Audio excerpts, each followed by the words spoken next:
let's just introduce you to the listeners first. Let's get the background, and then we'll chronologically go through the success of Radar, where you are now, and what happened to Beck.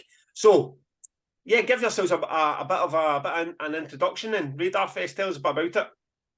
So, actually, I'm kind of feel like a bit of an imposter here at the moment because Joe and Catherine effectively went to Euroblast, which is like a indoor festival similar to Damnation and Radar in Germany. It's been going for maybe 13, 14 years now.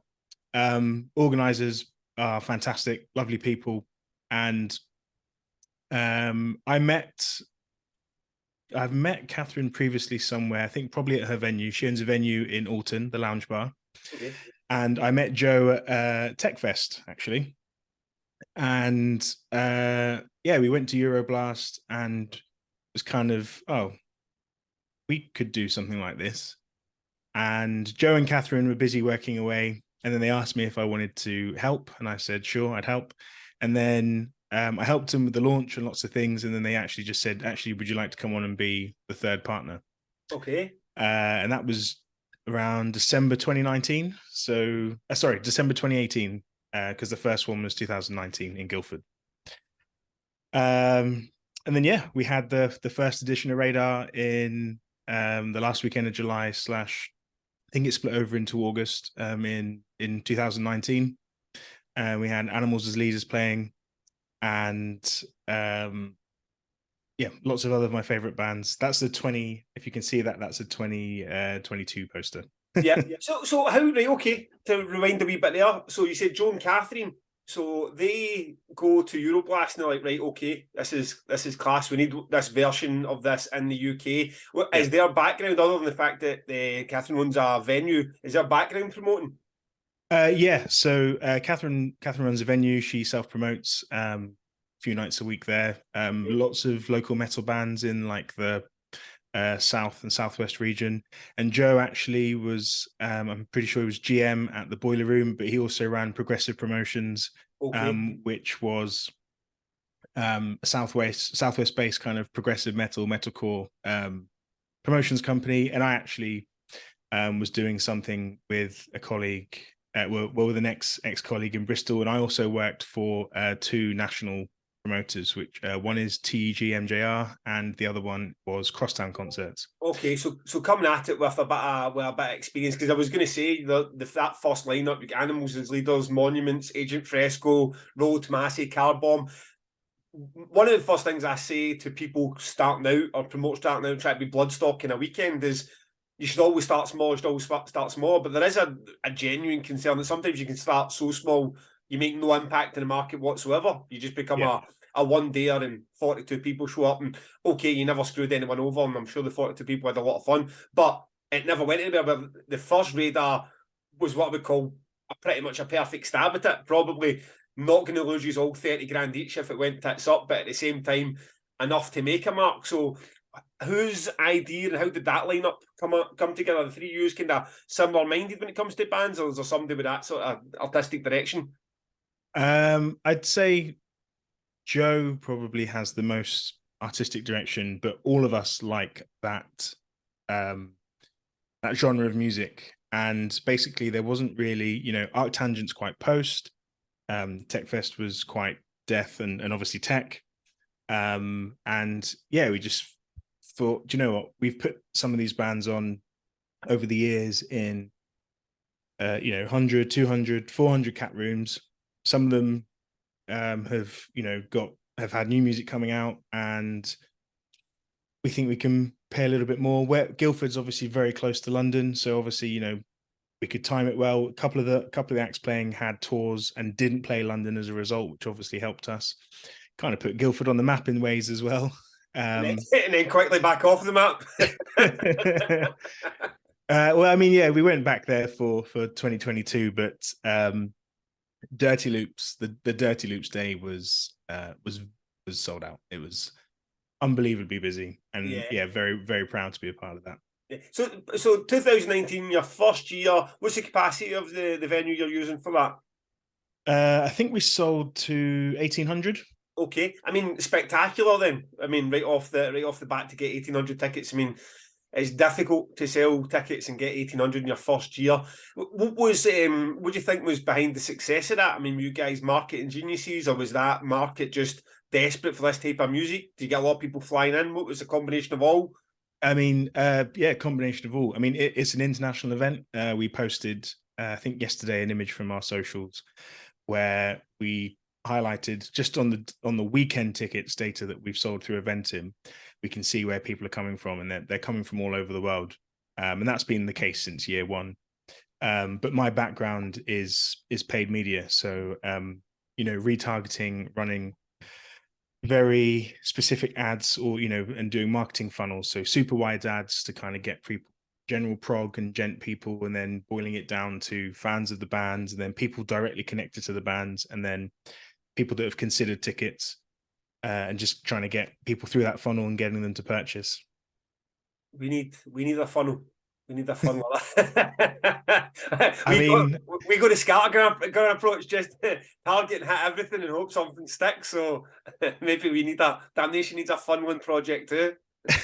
Yeah, I mean, yeah, happy to advise. That's actually how I was doing that for a few other festivals. I've done that for I used to do that a little bit for Tech Fest, and I've done that for Takedowns Comeback this year. Just kind of, yeah, just helping people run ads. That's been my background. That's how I got into promoting bands. There was some of my favorite bands weren't coming to Bristol, and I reached out to the agents and offered to put them on. And putting up posters just wasn't enough. Yeah. I mean, it's odd because it kind of go full circle when everything becomes so digital that sometimes putting up a poster is what does work. We paid a small fortune last year to get big posters put up at Art Tangent, and I think we saw the difference of the people that maybe aren't sitting all day on social media, especially if you're not getting the adverts through them anyway. But anyway, you guys, so 1,800 people, first year, all singing, all dancing, ready to build an app for year two, and then straight into an absolute clusterfuck of the pandemic. Talk me through that heartache. Yeah, that was tough. A few of us had obviously personal things happening over that period as well. I was let go from a national promoter, which further inspired me to work actually with Joe and another colleague, Mark. We started a promotions company on the side called Amiga Live, where we're trying to kind of, I guess, do bands that we can't fully pay Radar, like pay the sort of fees that they really want. Like if it's out of Radar's budget, then Amiga Live could do a warm-up show for them, or a warm down show for them or something, which is exactly what's happening this year with Volumes. They're playing in London on the Friday, and then they're playing Radar on the Sunday. Okay. And that's clever. That saves someone else doing it, because if you're not doing it, somebody else picks up that show anyway. So if you're confident that that band's going to sell the tickets, then that's a great way of doing it. Yeah. I mean, obviously there's some markets where a lot of agents will just have their go-to promoters. So we're never going to see that. But the band wanted to work directly with myself. So that was quite nice. Yeah. But yeah, I mean, over the pandemic, we obviously, tickets grinded to a halt. We actually did a crowdfunder, had some merch, like jokey merch that was like, I was at Radar 2020, were you? Obviously it didn't happen. We got a lot of support from that community, which is weird because we haven't really tried to build a community. The community is just there off the back of the music. Yeah. Some other festivals have a full community that actually needs management, and I think we just pop up here and there, just maybe correcting assumptions and things like that, but it kind of polices itself. And we're not trying to be Mr. Radar or Mrs. Radar. We're just kind of like, hey, it's Ash, Joe and Catherine from Radar. Yeah.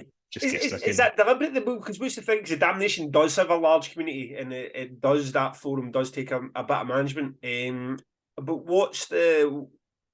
when that to me is, I mean, that's a priority for me, and I invest a lot of time in it. Not that I'm trying to be Mr. Damnation, but I am Mr. Damnation, you know, so there's no getting away for that, escaping that fact. And my name does get tagged 74 times a day, and everybody's passing thought, everybody's new favourite band. However, it's like it comes with that's the job. So why? I mean, what I find very important about news, not only that sense of community, people that will support you, but as you've got Facebook squeezing and squeezing and squeezing the views of anything you're posting to try and get more money out of you, the community having 5,000 people on a event page, a group, and you can post a line up to 40,000 on the page or 5,000 in the group and get twice the amount of traction on the group because everybody can see it. So, I mean, what's the thinking in not going down that route, not trying to build that community? Well, I probably just, I guess, just clarify. We do have a group, and actually, a couple of months ago, we did set up a Discord as well, which seems to be, you know, obviously it was built for gaming, and it absolutely blew up over the pandemic. But I guess ultimately, we all still have, you know, full-time jobs and things, so it's quite hard to actually be a community manager. Although it's part of what I do with my full-time job,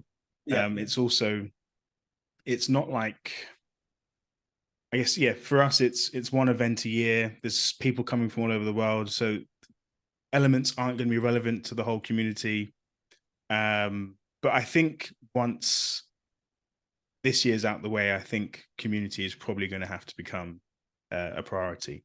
The main thing is time. And I guess content for the community, because as you just said, you get tagged 74 times a day. You know, there's going to be people talking about what their favorite band means to them, and then there's going to be people trying to promote their own band. There's just such an influx of posts and content, and it's, you know, the group was initially built so if anyone was traveling alone, they could maybe find a partner, make friends in advance. That was the main purpose of the group. And the Discord, I think, because we're all on Discord, because, for example, with my day job, I monitor a few Discords because of a video game that I'm involved in, and it's just a little bit easier to moderate. Whereas, Facebook, just it's the Wild West. yeah. And it's very manual. It's very, because you get your, I don't know, I think we had in the last month, was it 50 or 60 spam accounts that we proactively got rid of. Between, there's now 5 moderators in there that get rid of them, and you're getting people that are saying, oh, well, you need to have that, you know, that go in and fill in the questionnaire before you get in. You're saying, I know, but at the same time, we might get 200 new members. Now I get 200. So you've either got 50 people you need to ban, 50 spam bot accounts, or you've got 200 people you need to manually let in. So it's almost like it's a quarter of the work just getting rid of the bots, you know, until that becomes even equal. Like, you might as well just let that whole 5 seconds of the bot there try to sell you tickets to God knows what, or buy tickets for something God knows what, then try to the vice versa. But I get what you mean. It is time consuming, and it's not. It doesn't come without its cons, but at the same time, it took us so long to get it started, and I've also seen what happens at other festivals when it's not monitored and not managed. It just becomes a bit of a car crash, and it can actually build resentment because fans are asking questions and then they're not getting addressed, and then you can. I mean, it's almost better not to have it if you're not going to be there to answer the fans' question anyway, because then that builds that sense of, I'm getting ignored, which no one likes. So, anyway, enough of the community. You guys, you've gone into the pandemic. It's a tough time for everyone. Festivals are cancelled left, right, and centre. But you guys, if I'm right in the timeline, you said 3 cancellations because you tried to push it to the start of the first year to the end of the first year. So that'd been 2020, and then you tried again early in 2021, and it was too early to come out. So you guys had 3. I mean, for a lot of new events, only had 1 event behind it. That could have been the final nail in the coffin, but that third one, but you guys managed to pull through. So how do you manage to keep that sort of interest going and keep people returning after being disappointed, including yourselves? There's nobody to blame for this, but that disappointment 3 times in the bounce, and then ultimately still being able to come out the other side and put on a successful event.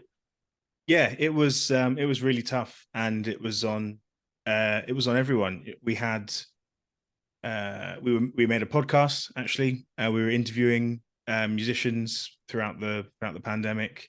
That was actually really cool because, on a side note, with the festival, obviously I'm a huge fan of some of these bands. Can play most of their songs on the guitar, things like that. Been following them for years. At the festival, I can't really, hey, can I get a selfie kind of thing is I feel like that may be a bit frowned upon.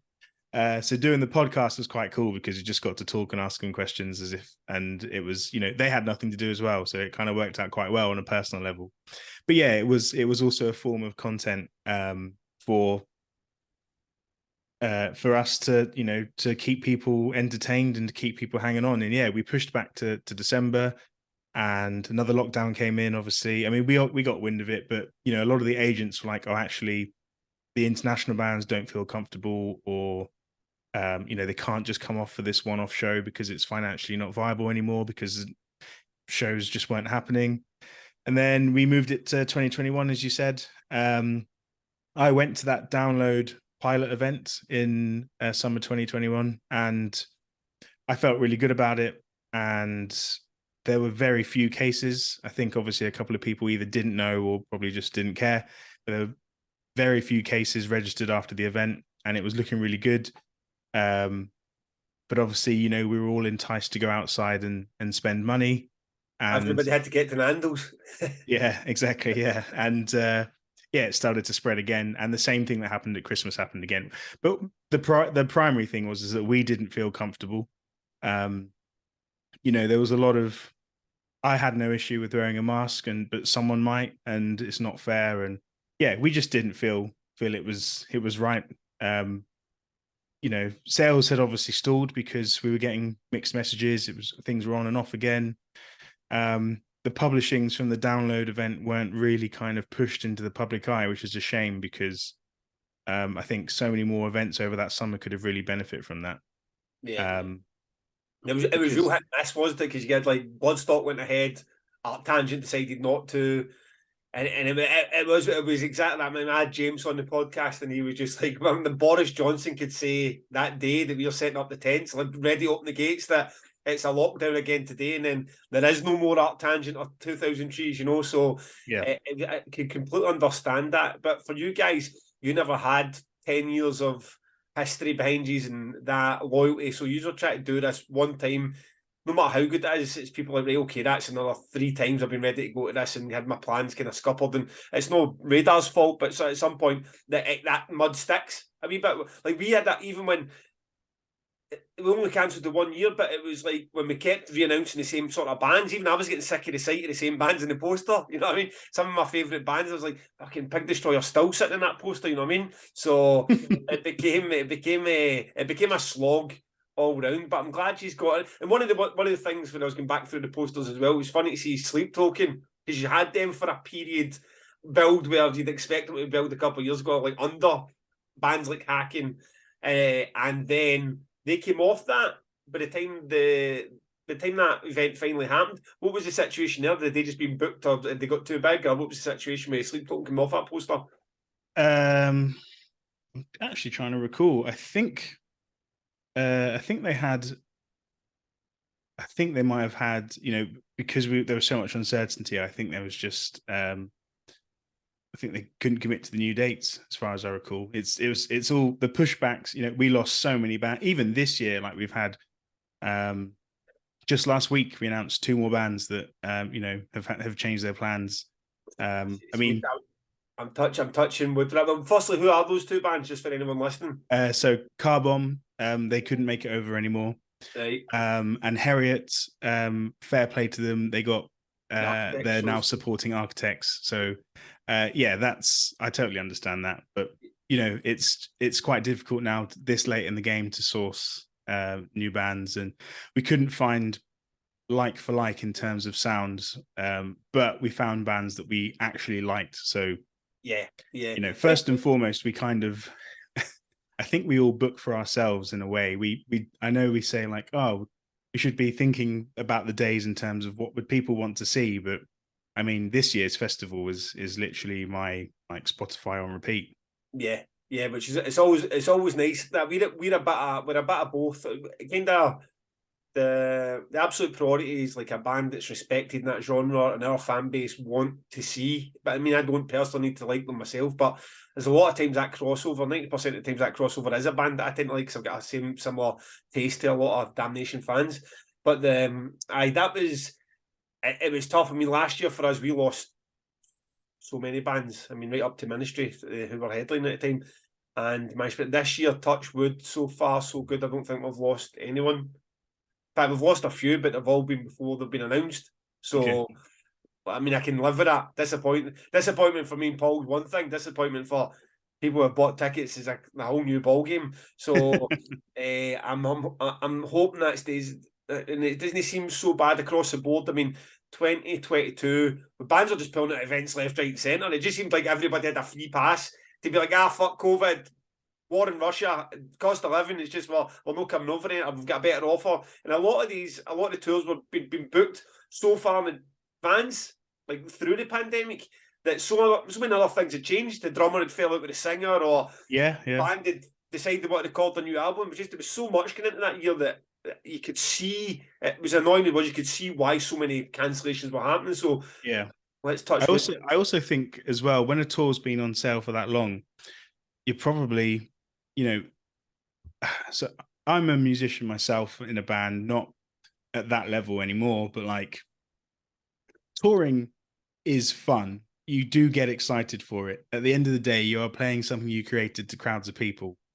But if that wait goes on forever, you're also equally reminded of the negatives of touring, like, eating, the traveling, the sleeping or lack of, the heading to a city and only getting to spend an hour walking around it before you need to go and sound check, all these things.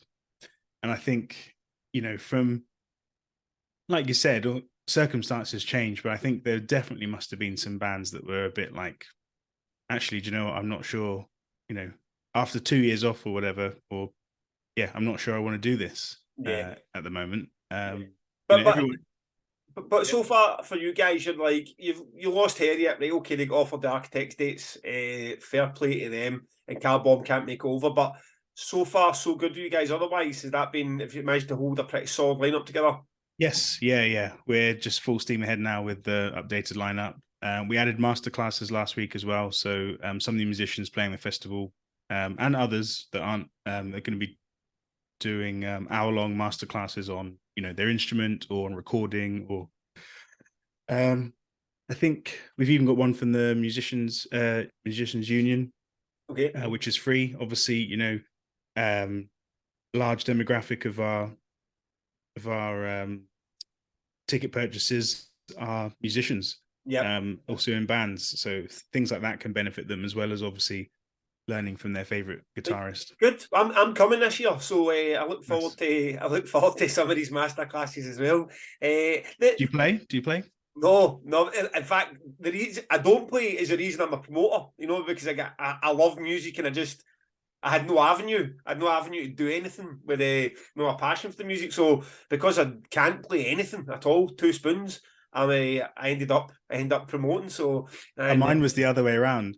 I was getting bored of other bands other bands, I guess, getting the tours, getting the offers and stuff. So I became a promoter so I could put my band on the bill.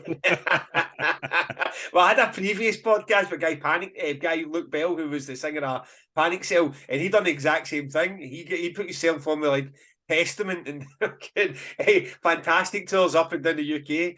So that's the way to do it. If you're in a band, you're getting frustrated, by all means, book your own shows and put your band on it. It's the way to do it.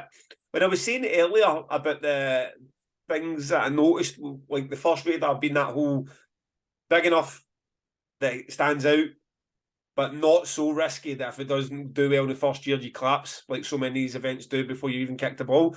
The other thing I noticed when radar really came onto my radar was Dirty Loops. And the reason for that, I don't know anything about Dirty Loops. I've never heard that band. To this day, I still don't know who Dirty Loops are. But I love that. I absolutely love that in a festival where an exclusive or a debut or something that just stands out. It's so much more interesting to me. I mean, the festival that's doing that at the moment is a black metal festival called Cosmic Void in London, and they're just dragging over all these random black metal bands that I've never heard of. And it's interesting because you're like, oh, how will it sell? How do they sound? It's just, I mean, no disrespect to Orange Goblin or Raging Speedhorn or these bands that I love very much. When I see them in another bill, I'm a bit like, well, I'll catch them the next time. You know what I mean? I'll catch them at the next download, the next Bloodstock, even the next Damnation. Whereas when you see a band like, in your instance, it was Dirty Loops, it's like, oh, I wonder how that worked out for them. And was that, it sounded there like you said that was a real catch for your fan base. Yeah, yeah. I mean, you know, ultimately, it's like, I don't want to. I don't mean this in a negative way, but it is like it's the most technical Michael Jackson. It is like the most just tasteful, soulful funk pop.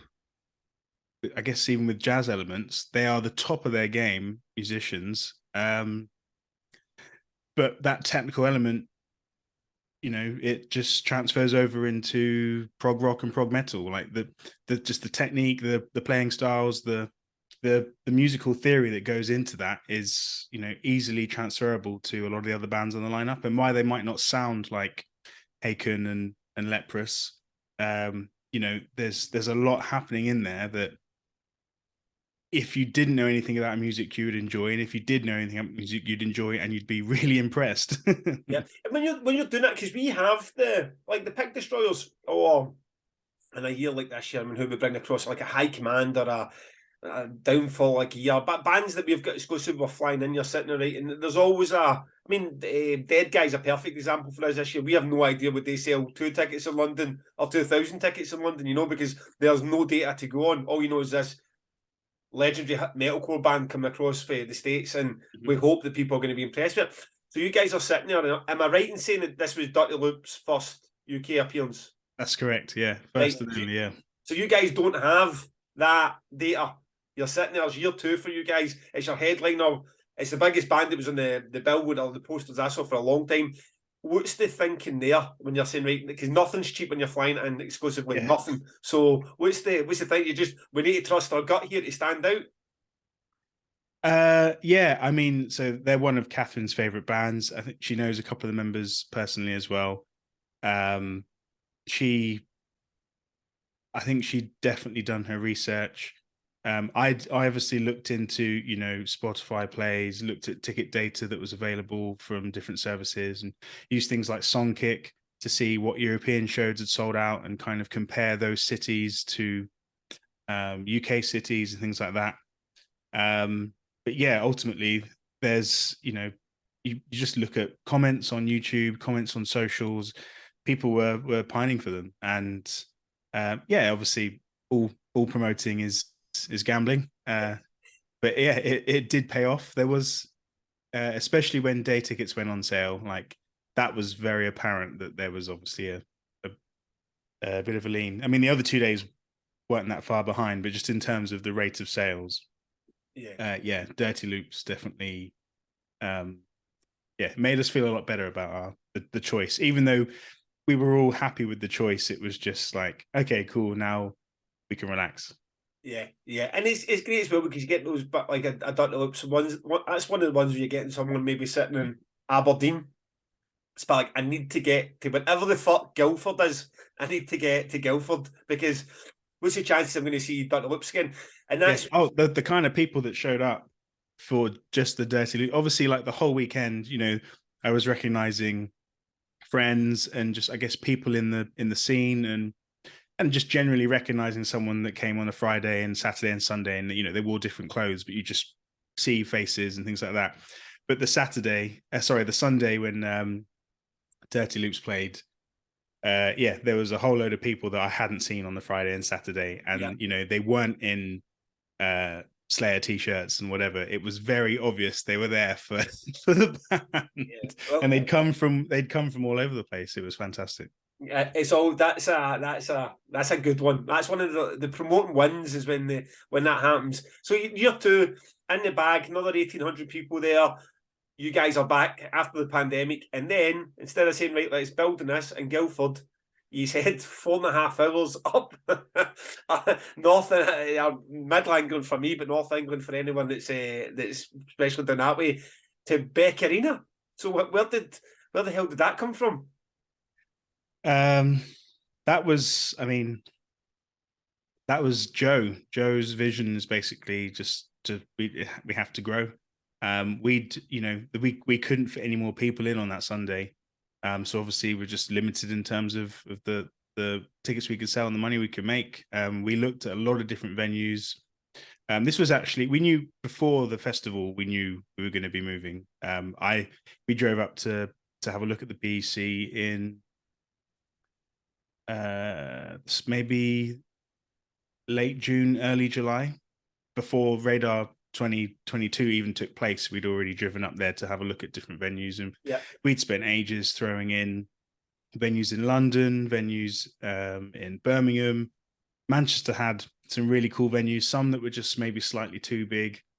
BEC was definitely the most flexible for what we wanted, and we had a lot of freedom and potentially, revenue streams coming off the back of that as well.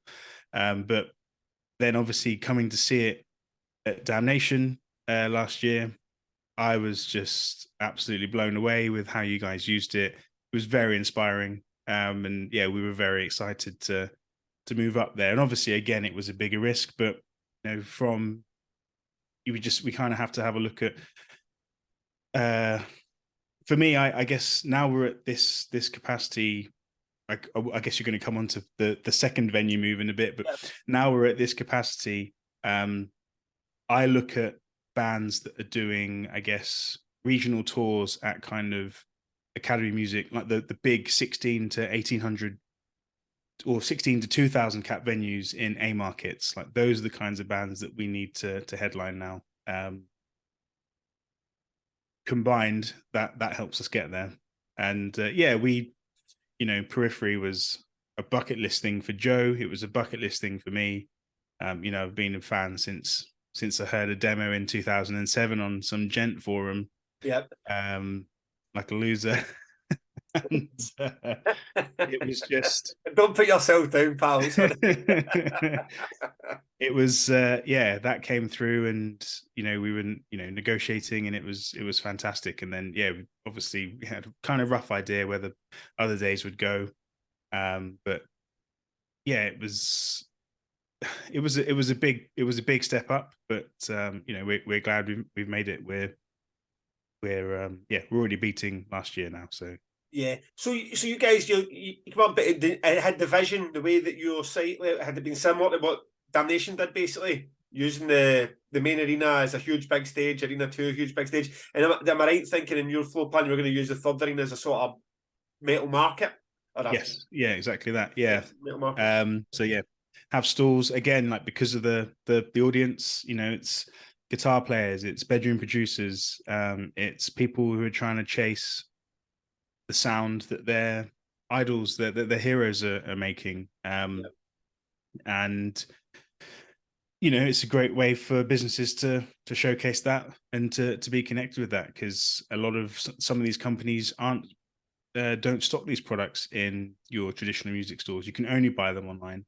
And if you're going to go and spend £2,500-3,000 on a piece of gear that you don't know if you're going to like it until it comes, that's a hell of a risk. So we try and provide that opportunity there as well.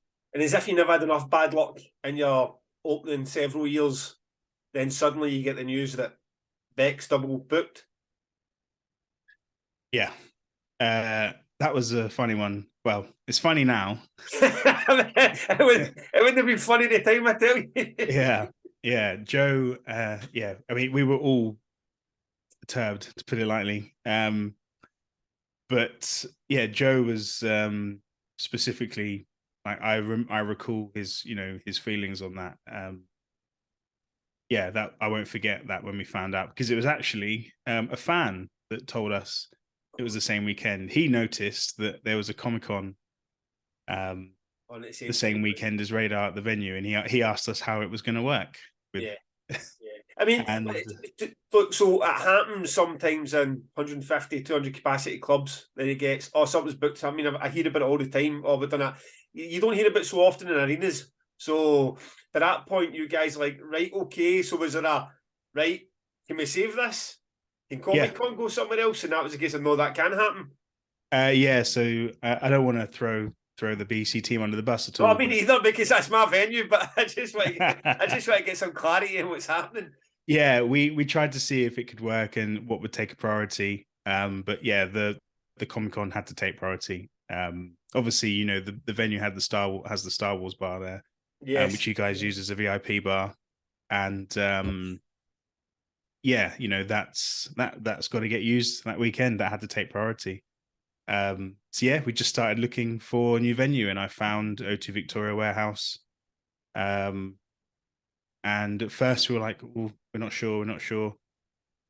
Then we drove up to have a look in the first week of January. Had a look, had a walk around, met the team, lovely bunch, really helpful, answered all our questions. I think we got halfway around before we were like, actually, yeah, this is fantastic. This is a pretty good replacement, and it took the stress away of the production as well, because obviously it's a full-time venue. So you've actually got stage and lights and sound in it. yes, yeah. That's handy. It's always handy when you're that was the only thing I wasn't looking for. I'm not by any means an operations or production person, but yeah, the hassle of getting stage, PA, lights into the BEC, that was something I was not looking forward to. So it's a strange one, because you know what, neither are Paul or I, but I think that we went to Leeds Union University so early in this, and we get so used to doing it at the Refec and then for the Riley Smith, that it became like game second nature, despite us not actually understanding much about it, just trusting the same companies that you work with, that they're going to get it right. So that was it's funny you say that, because I think if I'd probably went the first time with just a big tin can, and we hadn't had the refectory for 15 years, or turning a cafe into a room, a venue, we might have been a bit overwhelmed with it too. But behind the scenes, you're sitting there and you've got a plan in place and a budget and a break-even point, and how you're going to make this all work financially in a venue that takes 6,000 fans, and you're now in a venue that takes 3,500 fans. Was that a struggle, or was it a case of you were going to go into Beck gently, and if you got the 3,500 fans, that was going to be fine, and you could make it work with what was there? Yeah, it was a little bit tough. I mean, so actually for O2 Victoria Warehouse, we're allowed to sell to 4,000. Okay. And for the BC, we were aiming for 4.5, 5, but we were gonna, maybe bring the stage forward, if depending on sales, move the bars forward, have other things kind of filling the room out. It's that main room is obviously huge. So, I mean, looking back now, I think actually it would have been fine. Especially like when I look at the Sleep Token Day now, which is sold out for us. Keep going with Sleep Token.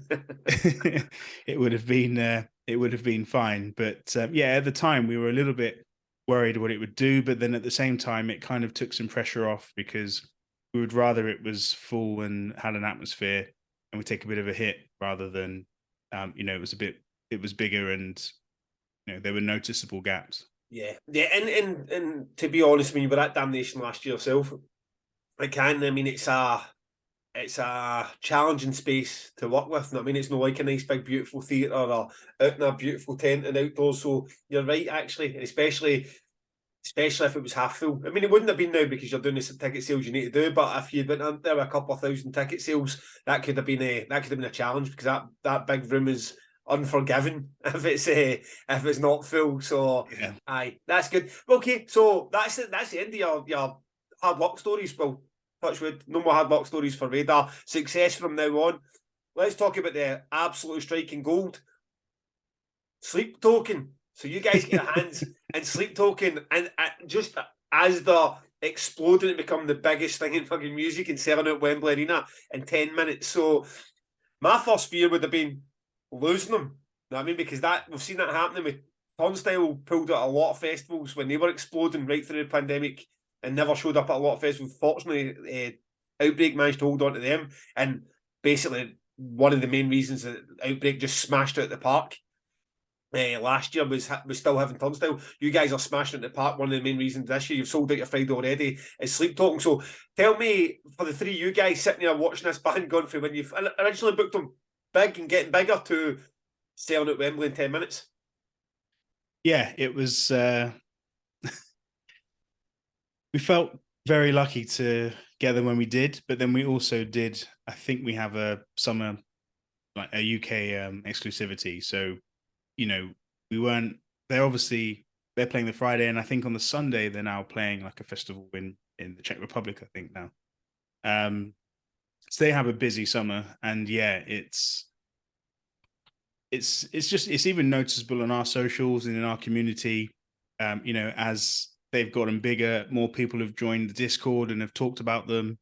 And yeah, we feel very lucky to have locked that down when we did. I think they were I think they were the second headliner we locked down. And you know, I remember going to actually. I do like them a lot, but I remember they announced that tour with North Lane, who have been going for obviously quite a bit longer, and on their fifth album, and I've been a huge fan of. And I remember that show going on sale, and I was like, "What the fuck? What? Like, why aren't North Lane?" Yeah, and quite a few people in our friendship group thought the same thing, but actually, Joe and Catherine were very much like, "No, that makes sense. That makes sense." And I kind of didn't say anything. And then I went to the show and I was like, fuck, I get it. Like, okay, yeah, I get it. And of course, they're at that level that we're looking at for our headlines at the moment, which is regional A-market academy venue headliners. And yeah, that show sold out and it was busy and it was wonderful. And I think the rest of the tour sold out as well. Yeah. I mean, Glasgow Barrowland sold it as well, which is phenomenal. Yeah. And it just kind of, you know, walked out that show just thinking like, yeah, we've made a good decision here. Yeah, and then from there, go twice as big. You know, it just continues with Sleep Talking at the minute, and you're a bit like that's a real win. I mean, I don't go into like fees or anything in this podcast, obviously, but you're a bit like that's not an affordable band for Radar anymore. I mean, it's not an affordable band for Radar or Damnation anymore. I mean, there'll be a lot more than whatever you guys paid for them. But again, you guys struck gold at that exact moment before they became the band that they've become now. And fair play to you guys for doing that. And also for them, even though it'd be like, oh, well, let's just ditch Takedown Festival and Radar Festival, and we'll go around some arenas with architects in Europe, come back to a Wembley gig, and then next year we'll go out and we'll headline all these events ourselves with our own cuts and that. So it's been it's funny you say that about the North Lane and Sleep Talking, because only a couple of months ago you had a poster, I had Periphery and Sleep Talking below, and I'm like, in no world is that unless you're so deep in that world that you can't see straight, there's no way that his Sleep Talking now is as amazing as Periphery are outselling him 10 times over. You know, it's like that's just how big they've got, how quickly they've got there. Yeah, that hurts as well because Periphery are one of my favorite bands. So, but yeah, I mean, I reckon it won't be long. I reckon next year. I mean, there's no. If you look at Wembley now, I think realistically, there's no. In a lot of A markets, I don't think there's any venues that they could actually, you know, that they'd have to do multiple dates in some A markets at the same venue, or they'd potentially step up to do full-blown arenas. Yeah, I mean that probably needs to be there. I mean it's hard because the gap's so wide, you know, between, as you say, the 2,800 to 2,000 to the 13,000.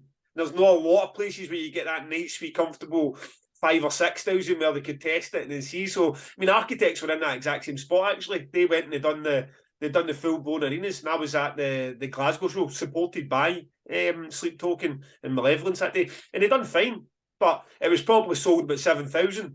I mean, rather than the Hydro's 13,000. So you're there, but it's got the space around the floor and there's sections of the seats. But where else can the architects possibly play unless they could do 3 nights in a row at Glasgow Academy, which makes no sense whatsoever, you know. So Yeah. we'll see. It'll be funny to see where they go next, or if they just become the absolute behemoth that they are and just continue to grow and grow, and either ghost basically. They just go and do those arenas and fill those arenas too. And if they do, good luck to them, because I mean, they get a lot of hate, but they're a great band and even better live. I mean, the guy's voice is phenomenal.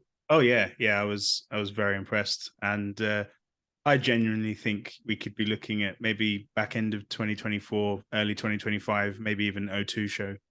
Yeah, in London. Yeah.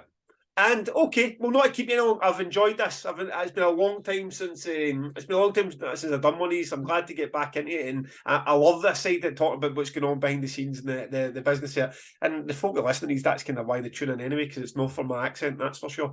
So I'll let you go after right next. So that we're up to and talking about what's happening in the next month. Use 5 weeks away from. Yesterday I think, or today it was 50 days to go. Brilliant. So next year, what's the plan? Is it still let's grow? Is it another stab at Beck? Do you look beyond Beck? What's the plan for next year then? I think we're staying at the O2 Victoria Warehouse again, but we've only confirmed one headliner so far. Okay. But we're talking to a couple of others. It's going to be a little bit more reminiscent of last year's lineup in terms of like the split of the funk and the jazzy prog, and then the metal prog, and then something maybe a bit heavy or a bit experimental. It's fun. There's been some fun ideas thrown around. I'm going to put my band on the bill as well, obviously. So why not? So, and your band is? I've got, and my new band is called Adama. It's spelt Adhama, and it's kind of like a accessible kind of pop metalcore thing. I don't know. It's just fun. Like I'm 34, so it's probably going to be the last live project I do. Okay. I don't want to be that bald 40-year-old on stage, like, playing 100 cat Sometimes room. the bald 40-year-olds are the people you love the most. So and get yourself on the main stage. Don't be going for any of that second stage nonsense, all right? Speak to Joe and Catherine, be like, come on, guys, I can get an opening slot on the main stage. Come on. I mean, I was going to say, actually, how's Damnation going? How are you guys finding this year compared to last year? Tough. I mean, it's a bit of a struggle. I mean, across the board, I think if you don't have Sleep Token up your sleeve, it's tickets are a drag. It's like I don't want to complain too much. Other than last year in the immediately post-pandemic year where we sold out in March, it's the best sales we've ever done. So I'm not sitting here with a violin, but just every ticket sales are a real grind. Just trying to get people just don't have the money at the minute, and Damnation's got a bit of a reputation now, and people just expect and demand quite a lot of UK exclusives, a lot of big bands come in. They want for £70, they want £170 worth of lineup, so but like that's I suppose that's credit to us for the lineups we've produced in the past, and I'm confident. I mean, we've added the Friday this year. That sold really well as well, so we need to be pleased at that and get 2 days. I mean, at the end of the day, we're trying to shift 12,000 tickets over 2 days. It's not a small feat. So well, it's okay. There's nothing to panic about. But at the same time, I'm not going to sit here and do cartwheels about it. We're behind where we were last year, and I'd like to have been in front of where we were last year. But it's I'm looking forward to. You were there. I'm looking forward to there's wee niggles about the place that I'd like to the food traders, some of the spaces we use. Just we always knew we were going to need to get that first year to see. You don't know what you don't know until you're there, So we went in there eyes open, like there's going to be problems here, and that might have been like huge sound issues or fucking the stage not working or the lights something like that, and that we dodged all those problems. So just the minor tweaks to make it better for this year.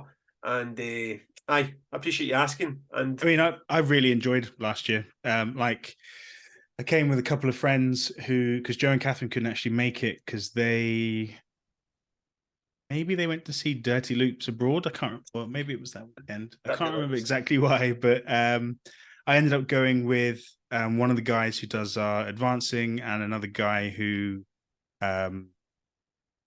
does quite a lot of things, but I guess he's by trade he's an electrician. So and the venue that we were at in 2019, 2022 required 3-phase being installed and things like that. So he was another guy that actually builds our website as well. So we all went and we met Paul, and it was nice. We just got to see, like, experience what the artist experienced, like the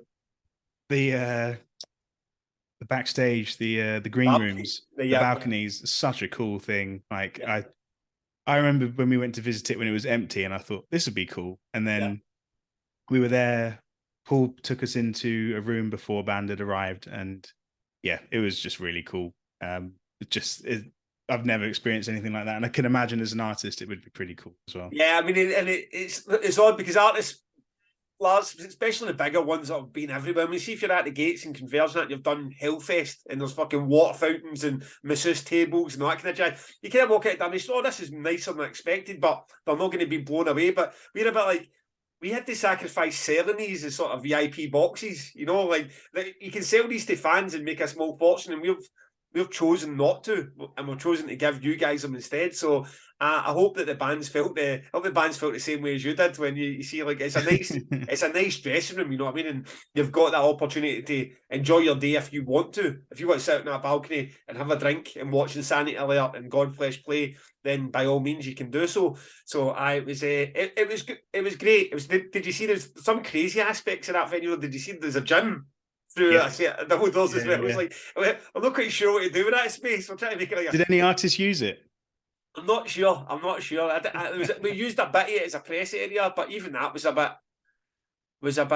all over the place because it's a gym. You know what I mean? It doesn't really have a vibe to be anything else other than it's got a boxing ring in the middle of it. So it was it was a bit strange, but I'm glad you enjoyed it. And you're always you guys in the team are always welcome. I'm looking forward to getting down and seeing Radar for myself, and you'll get some unbelievable bands in that lineup. So thanks again for your time. It's been a pleasure.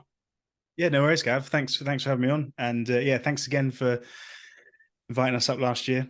And give me a shout because I know I did say to Paul, let me know if you guys want to come, put you on the guest list. I'll just give me a shout when you got your names and numbers and stuff, and I'll make sure you guys are looked after. I'm off to do that right now. Speak to you soon.